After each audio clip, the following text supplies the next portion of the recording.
বঙ্গবন্ধুর মাথায় পেশাব করা, জিয়াউর রহমানের মাথায় পেশাব করা হয় নাই, আমার মাথায় পেশাব করা হয় নাই, স্বাধীনতার মাথায় পেশাব করা হয় নাই।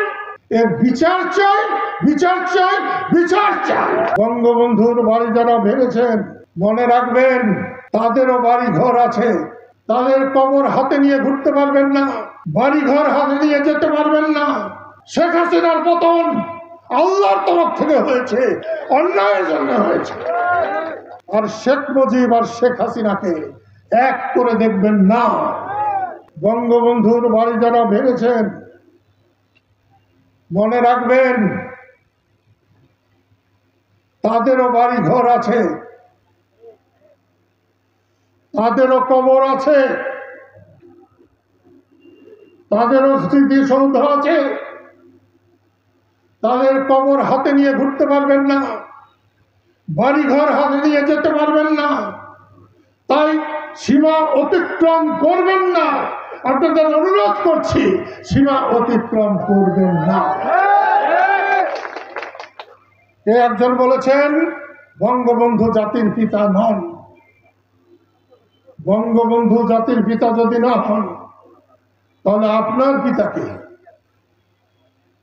কোন সন্তানের পিতা না থাকলে সে সন্তান সম্মানী সন্তান হয় না, সে সন্তান কুলাঙ্গার হয়। একটু ভেবে চিন্তে বলবেন। আমি শুধুমাত্র একটা অসুবিধার জন্য কিছু করতে পারছি না। যারা বৈষম্য বিরোধী আন্দোলন করেছেন, শেখ হাসিনার পতন ঘটিয়েছেন, আমি তাদের অন্তরের অন্তঃস্থল থেকে আমি তাদের সমর্থন করি। কারণ শেখ হাসিনার পতন আল্লাহর তরফ থেকে হয়েছে, অন্যায়ের জন্য হয়েছে। আপনাদের মুরাদে শেখ হাসিনার পতন হয় নাই। জনগণ রাস্তায় নেমেছিল বলে শেখ হাসিনার পতন হয়েছে।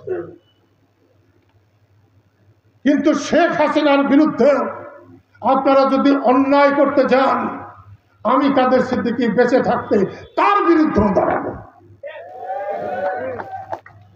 আইনানুগ তার বিচার করুন, তাকে শাস্তি দিন, মাথা পেতে নেব।